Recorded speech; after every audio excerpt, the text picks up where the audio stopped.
നമ്മുടെ മരണത്തോടെ നമ്മളെ കൊണ്ടുപോയി മറവ് ചെയ്താൽ ആരംഭിക്കുന്ന ലോകമാണ് ബർസഖിന്റെ ലോകം. ആ വീട് നമ്മുടെ ഉറ്റവരും ഉടയവരും പ്രിയപ്പെട്ടവരായി നമ്മുടെ കൂടെ ഇരുന്ന് ഭക്ഷണം കഴിച്ച, നമ്മുടെ കൂടെ പെരുന്നാൾ ആഘോഷിച്ചവർ പലരും ഇന്ന് ആ വീട്ടിലാ ഉള്ളത്. ആലോചിക്കണം, നമ്മൾ ഇന്ന് മരിച്ചവർ തൊട്ടടുത്ത സെക്കൻഡിൽ അവിടെയാണ്, ഇന്നലെ മരിച്ചവർ ആ വീട്ടിലാണ്. കഴിഞ്ഞ ആഴ്ചകളിൽ കഴിഞ്ഞ ദിവസങ്ങളിൽ നമ്മുടെ ഈ പള്ളിയിൽ ഒരുമിച്ചിരുന്ന് നമസ്കരിക്കാൻ വന്ന, ജുമാക്ക് വന്ന ഷാജി സാഹിബ്, അബ്ദുറഹ്മാൻ സാഹിബൊക്കെ ഇന്ന് ആ ബർസഖിന്റെ ലോകത്തേക്ക് യാത്ര പോയി. തൊട്ടടുത്ത ദിവസങ്ങളിൽ അല്ലാഹു മഗ്ഫിറത്ത് നൽകുമാറാകട്ടെ. സഹോദരങ്ങളെ, ആലോചിക്കുക, ഈ വീടിനെ കുറിച്ച് നമ്മൾ എപ്പോഴെങ്കിലും സ്വപ്നം കണ്ടിട്ടുണ്ടോ? അതിനുവേണ്ടി എന്തെങ്കിലും പണി തുടങ്ങിയിട്ടുണ്ടോ? അതിനു വേണ്ടിയിട്ട് ആരോടെങ്കിലും അറിയേണ്ട പോലെ ചെന്ന് ചോദിച്ചിട്ടുണ്ടോ? അവിടുത്തെ വിജയത്തിന് വേണ്ടി വല്ലതും ആലോചിച്ചിട്ടുണ്ടോ? അള്ളാന്റെ ഖുർആനാ പറയണത്, വമിൻ വറാഇഹിം ബർസഖുൻ ഇലാ യൗമി യുബ്അസൂൻ. ഉയർത്തെഴുന്നേൽപ്പ് നാൾ വരേക്കും അവരുടെ പിന്നിലുള്ള ജീവിതം ബർസഖിന്റെ ജീവിതമാണ്. ഖബർ മുതൽ പരലോകം വരെ അവർ അനുഭവിക്കുന്ന ലോകം. സഹോദരങ്ങളെ, ചിന്തിക്കുക, ആദം നബി അലൈഹിസ്സലാത്തു വസ്സലാം മരണപ്പെട്ട് ബർസഖിന്റെ ലോകത്ത് അനുഭവിക്കാൻ തുടങ്ങി. എത്ര വർഷങ്ങൾ, നൂറ്റാണ്ട് കഴിഞ്ഞുപോയി, ഇപ്പോഴും ബർസഖിലാണ്. ഇബ്രാഹിം നബി അലൈഹിസ്സലാത്തു വസ്സലാമിന്റെ ബർസഖിന്റെ കാലം ആരംഭിച്ചു, 4000 വർഷങ്ങൾ കഴിഞ്ഞുപോയി. റസൂലുൽ കരീം സല്ലല്ലാഹു അലൈഹി വസല്ലമിന്റെ ബർസഖിന്റെ ജീവിതം ആരംഭിച്ചു 1400 കൊല്ലം കഴിഞ്ഞുപോയി, ഇപ്പോഴും തീർന്നിട്ടില്ല. നമ്മൾ ഓരോരുത്തരും ആ ബർസഖിന്റെ വീട്ടിലേക്ക് എത്തിക്കഴിഞ്ഞാൽ എത്ര കൊല്ലങ്ങൾ കിടക്കേണ്ടി വരും എന്നറിയില്ല. എന്നാൽ അതുണ്ട്. അൽഹാകുമുത്തകാസുർ ഹത്താ സുർതുമുൽ മഖാബിർ. ദുനിയാവിൽ അഹങ്കരിക്കുന്നവരെ, ദുനിയാവിൽ മേന്മ പറഞ്ഞ് നടക്കുന്നവരെ, പരസ്പരം ആക്ഷേപങ്ങളും ചീത്ത വിളിച്ചും കൊലവിളി നടത്തിയും ജീവിക്കുന്നവരെ ഒരു തവണ നീ സൂറത്തൊന്ന് വായിക്കണം. അൽഹാകുമുത്തകാസുർ ഹത്താ സുർതുമുൽ മഖാബിർ. നിന്റെ പൊങ്ങച്ചവും പെരുമയൊക്കെ നിങ്ങളങ്ങനെ അശ്രദ്ധരാക്കുക. നിങ്ങളൊക്കെ കബറിടം സന്ദർശിക്കുന്നത് വരെ ഉള്ളു കേട്ടോ. അബ്ദുറഹ്മാൻ നാസിർ സഅദ് റഹ്മത്തുള്ളാഹി അലൈഹി ആയത്ത് വിശദീകരിച്ചപ്പോൾ പറയാണ്, അന്നൽ ബർസഖ ദാറു മഖ്സൂദും മിൻഹാ അൻനുഫൂദു ഇലാ ദാരിൽ ബാഖിയ. ഈ ബർസഖ് എന്ന് പറഞ്ഞാൽ പരലോകത്തേക്കുള്ള അവന്റെ പ്രവേശന കവാടമാണ്. അന്നല്ലാഹ സമ്മാഹും സായിരീൻ. അല്ലാഹു മനുഷ്യന്മാരെ വിളിച്ചിരിക്കുന്നത് സായിരീങ്ങൾ എന്നാണ്. സായിർ എന്ന് പറഞ്ഞ സന്ദർശകർ, വിസിറ്റേഴ്സ് എന്നാണ് അർത്ഥം. നമ്മളൊക്കെ ഈ ദുനിയാവിൽ സായിരീങ്ങളാണ്. വലം യസ്മഉ ലം യസ്മഉഹും മുഖീമീൻ. സ്ഥിരതാമസക്കാർ എന്ന് ഒരിടത്തും അല്ലാഹു വിളിച്ചിട്ടില്ല. വെറും കേവല സന്ദർശകർ എന്നെ വിളിച്ചിട്ടുള്ളൂ ദുനിയാവിൽ. എന്നാൽ ബർസഖിന്റെ ലോകത്ത് ആ നമ്മുടെ വീട്ടിലേക്ക് നമ്മളെ മാറ്റാൻ പോവാണ്. മരണത്തോടെ മാറ്റാൻ തുടങ്ങുക. ഒരു വീട്ടിൽ നിന്ന് അടുത്ത വീട്ടിലേക്ക് മാറ്റുക. വെള്ളം ഇങ്ങനെ പൊങ്ങി വന്നിട്ട് വീട്ടിൽ കുടുങ്ങിക്കിടക്കുന്ന ആളുകളോട് നിങ്ങൾ ഒന്നുകൂടെ സുരക്ഷിതമായ ദുരിതാശ്വാസ ക്യാമ്പിലേക്ക് മാറണമെന്ന് പറഞ്ഞാൽ അവർക്ക് എന്തുമാത്രം പ്രയാസം ഉണ്ടാകും. ഈ ദുനിയാവിന്റെ, കുടുംബത്തിന്റെ, നാട്ടുകാരുടെ, സ്നേഹിതന്മാരുടെ, പ്രിയപ്പെട്ടവരുടെ ഇടയിൽ നിന്ന് അവനെ ബർസഖിന്റെ വീട്ടിലേക്ക് മാറ്റാൻ പോകും ഒരു പ്രയാസമുണ്ട്. ഹത്താ ഇദാ ജാഅഹദുഹുൽ മൗത്ത്. അങ്ങനെ മരണം അവന് വന്നെത്തിക്കഴിഞ്ഞാൽ ഖാല റബ്ബിർജിഊൻ. പുതിയ വീട് എനിക്ക് വേണ്ട, എന്നെ ഈ പഴയതിലേക്കൊന്ന് മടക്കി തരുമോ? ലഅല്ലി അഅമലു സാലിഹൻ ഫീമാ തറക്തു. ഞാൻ ഒഴിവാക്കിയ എല്ലാ നല്ല കാര്യങ്ങളും ഇനി മുതൽ ഞാൻ ചെയ്തോളാം. അവൻ പലപ്പോഴും പറഞ്ഞുകൊണ്ടിരിക്കും, മലമുറയിട്ടുകൊണ്ടിരിക്കും, കല്ലാ, വേണ്ട, ഇനി വർത്തമാനം പറഞ്ഞിട്ട് കാര്യമില്ല. ഇന്നഹാ കലിമത്തുൻ ഹുവ ഖായിലുഹാ. അതൊക്കെ അവൻ പറയുന്ന വാക്കുകൾ മാത്രാണ്, അതൊന്നും പരിഹാരമല്ല. എന്റെ സുഹൃത്തുക്കളെ, ആ ബർസഖിന്റെ ലോകം ആരംഭിച്ച ഖബറിലേക്ക് അവനെ ഇറക്കി വെച്ച് കഴിഞ്ഞാൽ അവിടെ രക്ഷയുടെ, ശിക്ഷയുടെ ലോകമുണ്ടെന്ന് വിശ്വസിക്കാൻ നിങ്ങൾക്ക് പ്രയാസമുണ്ടോ? റസൂലുള്ളാഹി സ്വല്ലല്ലാഹു അലൈഹി വസല്ലം യതഅവ്വദു മിൻ അദാബിൽ ഖബരി. ഖബറിന്റെ അദാബുകളിൽ നിന്ന് അല്ലാഹുവോട് കാവൽ ചോദിക്കാറുണ്ടായിരുന്നു. ആ ഖബറിനകത്തേക്ക് ഇറക്കി വെച്ചാൽ ശിക്ഷകളുണ്ട് എന്നതിന്റെ തെളിവാണത്. ആ ഖബറിനകത്ത് മനുഷ്യരെ കൊണ്ടുപോയി വെച്ച് കഴിഞ്ഞാൽ അവർക്ക് ശിക്ഷയുണ്ടെന്ന് മാത്രമല്ല, നബി തങ്ങൾ പറഞ്ഞു, ഒരുങ്ങണം നിങ്ങൾ ആ ജീവിതത്തിനു വേണ്ടിയിട്ട്. നബി തങ്ങൾ കരഞ്ഞുകൊണ്ട് ഖബറിന്റെ അടുത്തിരുന്ന് പറഞ്ഞു, യാ ഇഖ്വാനി, എന്റെ സഹോദരങ്ങളെ, ലിമിസ്ലി ഹാദാ ഫഅഇദു, നിങ്ങളെല്ലാവരും ഈ ഒരു വീടിനു വേണ്ടി ഒരുങ്ങണം, തയ്യാറാകണം. എന്റെ കാരണം അവിടെ കൊണ്ടുപോയി മറവ് ചെയ്ത് നമ്മൾ തിരിച്ചു പോരുമ്പോൾ അറിയണം, ആ ഖബറിന്റെ ഉള്ളിൽ വിശക്തമായ വിചാരണ നടക്കുന്നുണ്ട്. ചോദ്യം ചെയ്യാൻ തുടങ്ങുകയാണ്. മഹാനായ സഅദ് റളിയല്ലാഹു അൻഹു ഉദ്ധരിക്കുന്ന ഒരു ഹദീസിൽ കാണാൻ സാധിക്കും, ഒരു ജനാസയെ കൊണ്ടുപോയി ഖബറിലേക്ക് ഇറക്കി വെച്ച് കഴിഞ്ഞാൽ യുഖഅദുൽ മുഅ്മിനു ഫീ ഖബരിഹി, അവന്റെ ഖബറിൽ അവനെ എഴുന്നേൽപ്പിച്ച് ഇരുത്തും. ഫയുഖാൽ, എന്നിട്ട് മലക്കുകൾ അവനോട് ചോദിക്കും, മൻ റബ്ബുക, നിന്റെ റബ്ബാരാണ്? മുഅ്മിനായ ആ ജീവിതം ദുനിയാവിൽ നയിച്ച ആളാണെങ്കിൽ ഫയഖൂൽ, അവൻ പറയുമത്രേ, അല്ലാഹ്, എന്റെ റബ്ബ് അല്ലാഹയാണ്. ഫയുഖാൽ, വീണ്ടും ചോദിക്കും, ആ ദീനുക, നിന്റെ ദീൻ ഏതാണ്, നിന്റെ മതം ഏതാണ്? ഫയഖൂലു അൽ ഇസ്ലാം, ഇസ്ലാമാണ് എന്റെ മതം. ഫയുഖാലു മൻ നബിയുക, ആരാ നിന്റെ നബി എന്ന് ചോദിക്കുന്നു. ഫയഖൂലു മുഹമ്മദുൻ സല്ലല്ലാഹു അലൈഹി വസല്ലം, ഇങ്ങനെ പേരൊക്കെ ഇങ്ങനെ പറയും. ഫയഫ്സഹില്ലാഹു ഫീ ഖബ്രിഹി വയറാ മൻസിലഹു മിനൽ ജന്ന, നമ്മൾ കുഴിച്ച കുഴിയുണ്ടല്ലോ, ആ ഖബറിനകത്ത് അല്ലാഹു സുബ്ഹാനഹു വ തആല അവന്റെ ഖബർ വിശാലമാക്കി കൊടുക്കും.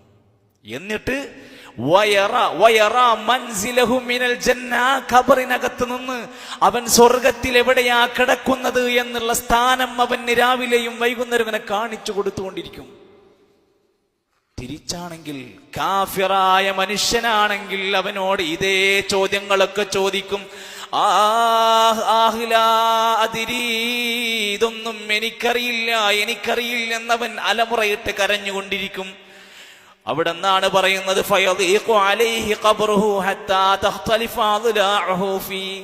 അവന്റെ വാരിയെല്ലുകൾ പൊട്ടിപ്പിളരാൻ മാത്രമുള്ള ശക്തമായ കുടുസത അവൻ അനുഭവിക്കും.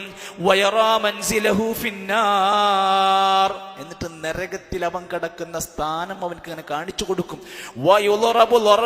ശക്തമായ പ്രഹരമാകുന്ന അടി അവനെ അടിച്ചുകൊണ്ടിരിക്കും.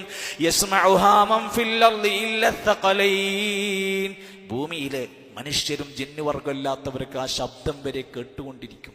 എൻ്റെ പ്രിയപ്പെട്ട സഹോദരങ്ങളെ, ഈ ഖബറിനകത്ത് നമ്മൾ രക്ഷപ്പെടണമെങ്കിൽ ഈ ചോദ്യങ്ങൾക്ക് ഉത്തരം കാണാൻ നമുക്ക് ദുനിയാവ് കൊണ്ട് സാധ്യമാകേണ്ടതുണ്ട്.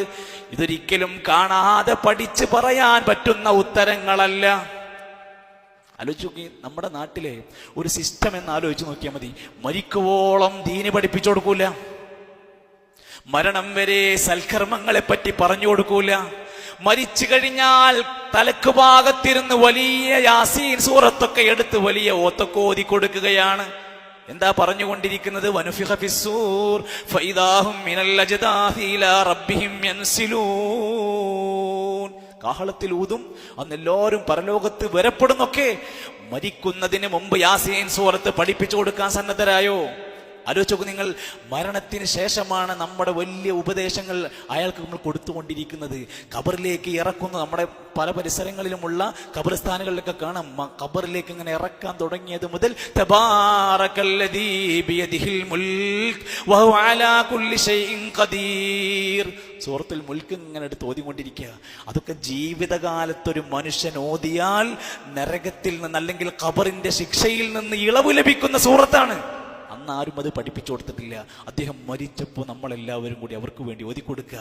അതും കഴിഞ്ഞിട്ട് തലക്കു ഭാഗത്തിരുന്ന് മണ്ണെല്ലാം മൂടിക്കഴിഞ്ഞാൽ ഖബറിന്റെ ആ തലയുടെ ഭാഗത്തിരുന്നിട്ട് പറയാണ്, ഇതാ നിന്റെ അടുത്ത് 2 മലക്കുകൾ വരും. എന്നിട്ടോ കുല്ലുമൻ അലൈഹാ ഫാൻ വയബ്ഖാ വജ്ഹു റബ്ബിക ദുൽ ജലാലി വൽ ഇക്റാം. ഇതൊക്കെ എന്നാ പറഞ്ഞു കൊടുക്കണറിയോ? മരിച്ച് മണ്ണിട്ട് മൂടിയതിന് ശേഷമാണ് ഉപദേശം കൊടുക്കാൻ തുടങ്ങുന്നത്. പ്രിയപ്പെട്ടവരെ, നമ്മുടെ നാട്ടിലെ ഉസ്താദിനോട് പോയിട്ട് നിങ്ങൾ പറയണം, നിങ്ങൾക്ക് എന്തെങ്കിലും ഉപദേശം തരാണ്ടെങ്കിൽ ഞാൻ മരിക്കണതിന് മുമ്പ് തരണം. പറയാൻ കഴിയണം. നമ്മൾ എന്തിന് ചെലവിന് കൊടുക്കണം, നമ്മൾ എന്തിന് പരിസംഖ്യ കൊടുക്കണം, നമ്മൾ എന്തിന് ഭക്ഷണം കൊടുക്കണം. എന്നോട് എന്തെങ്കിലും ദീനിന്റെ ഉപദേശങ്ങൾ നൽകാനുണ്ടെങ്കിൽ ഞാൻ മരിക്കണതിന്റെ മുമ്പ് എന്നെ പഠിപ്പിച്ചു തരൂ. പ്രിയപ്പെട്ട കുടുംബങ്ങളോട് പറയണം, ഞാൻ മരണപ്പെട്ടതിന് ശേഷമല്ല നിങ്ങൾ എനിക്ക് ഉപദേശം തരേണ്ടത്. ഞാൻ ജീവിച്ചിരിക്കുന്ന കാലത്ത് നിങ്ങൾ എനിക്ക് ദീന് പഠിപ്പിച്ചു തരണം, ഉപദേശം നൽകണം. എന്നിട്ട് 3, 4, 70, 100 ആണ്ടും അടിയന്തരങ്ങളും തിന്ന് കൊഴുത്ത് നടക്കുന്നവർ തന്റെ മയ്യത്തിന് പ്രതിഫലം കിട്ടാനുള്ള മാർഗങ്ങൾ അന്വേഷിച്ചു കൊണ്ടിരിക്കും. ആലോചിച്ചോ, ഇതിന്റെ ഉത്തരം കണ്ടെത്തണമെങ്കിൽ ദുനിയാവിൽ അള്ളാഹു എന്റെ റബ്ബാണെന്ന് പറഞ്ഞ് ജീവിക്കുന്നവനാകണം.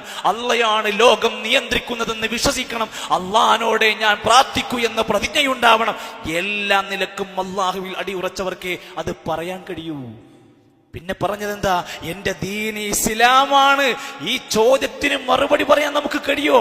യാ അയ്യുഹല്ലദീന ആമനു ദുഖുലൂ ഫിസ്സിൽമി കാഫ, നിങ്ങൾ ഇസ്ലാമിലേക്ക് പൂർണ്ണമായി പ്രവേശിക്കണം. വലാ തത്തബിഉ ഖുതുവാതിശ് ശയാത്തി, ശൈത്താനിന്റെ കാൽപാദങ്ങളെ നിങ്ങൾ പിൻപറ്റരുത്. പിശാച് പല വഴികൾ നിങ്ങൾക്ക് തരും, ഇസ്ലാമല്ലാത്ത പല മാർഗങ്ങൾ തരും. നിങ്ങൾ അതിലേക്ക് കയറരുത്. ഇസ്ലാമിനകത്തു ജീവിക്കുന്നവർ പോലും ശ്രദ്ധിക്കണം, ചിലത് മാത്രം അംഗീകരിച്ചാൽ പോരാ. വയഖൂലൂന നുഅ്മിനു ബിബഅദിൻ വനക്ഫുറു ബിബഅദ്, ചിലതൊക്കെ വിശ്വസിക്കും, ചിലതൊക്കെ അങ്ങ് നിഷേധിക്കും. ആ ദീന് കൊണ്ട് കാര്യമില്ല, അവർക്ക് പറയാൻ കഴിയില്ല. ഈ ദീനിനെ കൈവിട്ടുകൊണ്ട് ഏതെങ്കിലും ആളുകളോ ഏതെങ്കിലും വക്താക്കളോ കൊണ്ടുവന്നിട്ട് തരുന്ന മാലയുമിട്ട് അന്യമതസ്ഥന്റെ കൂടെ ഒളിച്ചോടുന്ന ആളുകൾ ആലോചിക്കണം. നാളെ ഖബറിനകത്ത് ചോദ്യത്തിന് മറുപടി പറയാൻ എന്റെ ദീനാണ് ഇസ്ലാം എന്ന് പറയാൻ കഴിയണമെങ്കിൽ ദുനിയാവിൽ അത് വേണ്ടെന്ന് വലിച്ചെറിഞ്ഞവർക്ക് എങ്ങനെ പറയാൻ കഴിയുന്നു?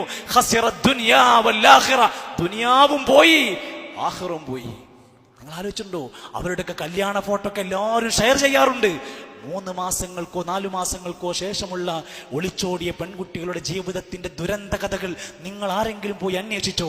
ഏതെങ്കിലും പാർട്ടിക്കാരുടെ കൂടെയുണ്ടോ? ഏതെങ്കിലും സുഹൃത്തുക്കൾ അവരുടെ ജീവിതത്തിന്റെ ദുരന്ത പാഠങ്ങളിൽ അവരുടെ കൂടെയില്ല.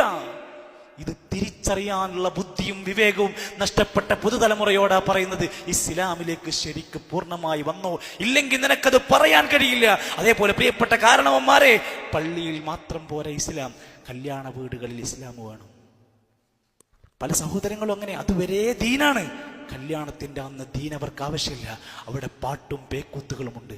അവിടെ ഇസ്ലാം പാടില്ലെന്ന് പറഞ്ഞത് പലതും നടക്കുന്നുണ്ട്. സുഹൃത്തുക്കളെ, പള്ളിയിൽ മാത്രമല്ല ഇസ്ലാം, ടൂർ പോകുമ്പോൾ ഇസ്ലാമുണ്ട്. സുഹൃത്തുക്കളെ, പള്ളിയിലും നിസ്കാരത്തിലും മാത്രമല്ല, വീട് നിർമ്മിക്കുന്നിടത്ത് ഇസ്ലാമുണ്ട്. സുഹൃത്തുക്കളെ, കച്ചവടത്തിൽ ഇസ്ലാമുണ്ട്. കടം മേടിക്കുന്നിടത്ത് ഇസ്ലാമുണ്ട്. എല്ലാത്തിലും ഇസ്ലാമുണ്ട്. ചിലത് മാത്രം എടുത്താൽ പോരാ, ഇഷ്ടമുള്ളത് എടുത്താൽ പോരാ.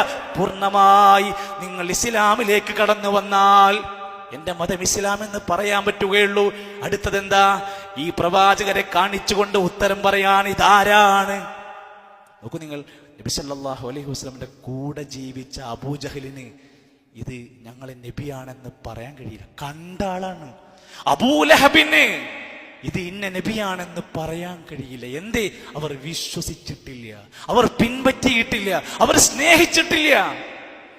ഇതൊന്നും ഇല്ലാത്തവർക്ക് എങ്ങനെയാണ് ഇതെന്റെ നേതാവാണെന്ന് പറയാൻ സാധിക്കുക?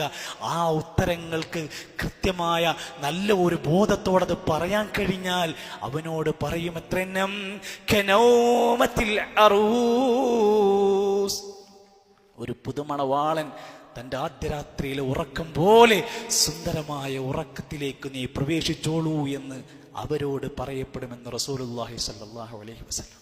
ചേർത്ത് വെച്ച് നമ്മൾ പഠിക്കുക. നമ്മുടെ ഖബറിലേക്ക് വെളിച്ചം കിട്ടണോ? നാട്ടുകാരിൽ നോക്കിയിട്ട് കാര്യമില്ല, നാട്ടുകാർ തിന്നെണീറ്റ് പോയിട്ട് കാര്യമില്ല. നീ അധ്വാനിച്ചോ. മരിക്കണതിന്റെ മുമ്പ് ബർസഖാകുന്ന യഥാർത്ഥ വീട്ടിലേക്ക്, പരലോകത്തിലേക്ക് പോകാനിരിക്കുന്ന ഭവനത്തിലേക്ക് നമുക്ക് വേണ്ടി നമ്മളങ്ങ് പണിയെടുക്കണം. ഖബറിൽ വെളിച്ചം കിട്ടാൻ എന്താ മാർഗം? എല്ലാം നഷ്ടപ്പെട്ടാലും അവന് പ്രതിഫലം കിട്ടും. സദഖത്തുൻ ജാരിയ, അവൻ ചെയ്ത ബാക്കിയാകുന്ന എന്നും പ്രതിഫലം കിട്ടുന്ന സദഖ ചെയ്തു പോയിക്കോ, നിനക്കതിന്റെ കൂലി കിട്ടും. ഇൽമു യുൻതഫഉ ബിഹി, പ്രയോജനപ്രദം ധാരാളം അറിവ്, അത് പകർന്നു കൊടുത്താൽ, അറിഞ്ഞു കൊടുത്താൽ, അത് അയച്ചു കൊടുത്താൽ കിട്ടുന്ന നിന്റെ നന്മ.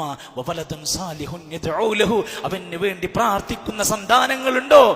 അവനതിന്റെ ഗുണം കിട്ടും. അതേപോലെ മറ്റുള്ള ആളുകൾക്ക് ചെയ്യാൻ പറ്റുന്ന കാര്യം എന്താ?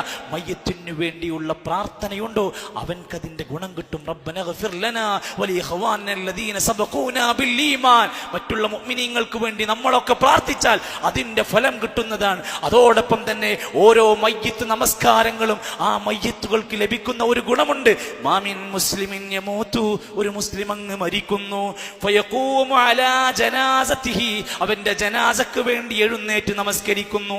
40 റജുല, 40 ആളുകൾ, ലാ യുശ്രികൂന ബില്ലാഹി ശൈആ, അല്ലാഹുവിൽ ശിർക്ക് വെക്കാത്ത 40 ആളുകൾ അവന് വേണ്ടി നമസ്കരിച്ചാൽ ഇല്ലാ ശുഫിഉ ഫീ, അവന്റെ ശുപാർശ അവർക്ക് സ്വീകരിക്കപ്പെടുന്നതാണ്. അവരുടെ പ്രാർത്ഥനകൾ അവൻക്ക് സ്വീകരിക്കപ്പെടുന്നതാണ്.